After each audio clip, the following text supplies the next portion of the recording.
This is a true story. A story of a woman who gave everything to a man who only remembered her when life forced him to slow down. Every day followed the same pattern. He came home from work, showered quickly, dressed neatly, and disappeared into the night. He always had a reason: a meeting, buying materials, catching up with friends. Each excuse felt rehearsed like lines in a play he had performed 100 times. And then the hours stretched. Midnight came, 1 o'clock, 2. He stumbled back in, the smell of alcohol clinging to him, laughter still lingering on his lips. I stayed behind, surrounded by silence. Dishes in the sink, laundry to fold, bills waiting on the table. My world was filled with responsibility, while his seemed built on escape. But then, it happened. He would get sick, a fever, a pounding, headache, pain in his legs that made him groan through the night.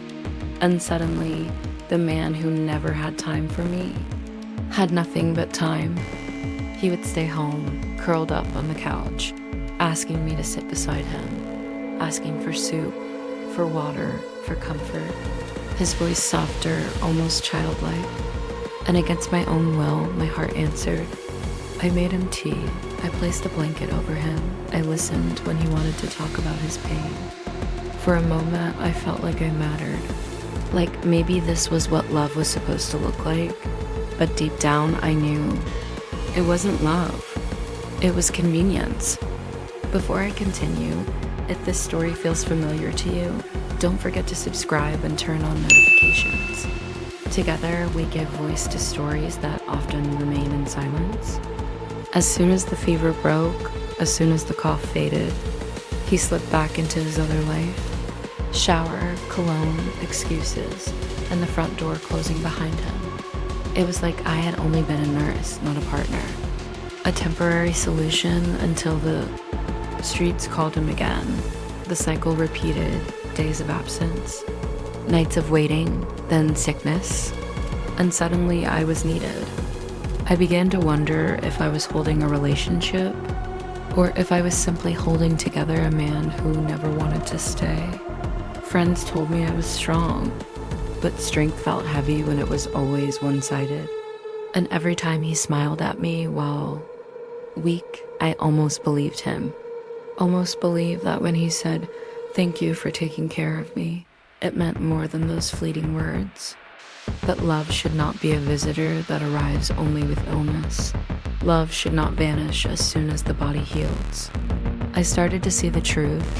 He never really came back to me, not in the way that mattered. His body rested here, but his soul was always somewhere else. And the more I cared for him in sickness, the more I realized I was the one getting sick. Sick of waiting, sick of hoping, sick of being invisible. If you've ever felt like you are only remembered when someone needs you, please hear this. You are not here to be someone's medicine. You are not here to be used only in their weakness and forgotten in their strength.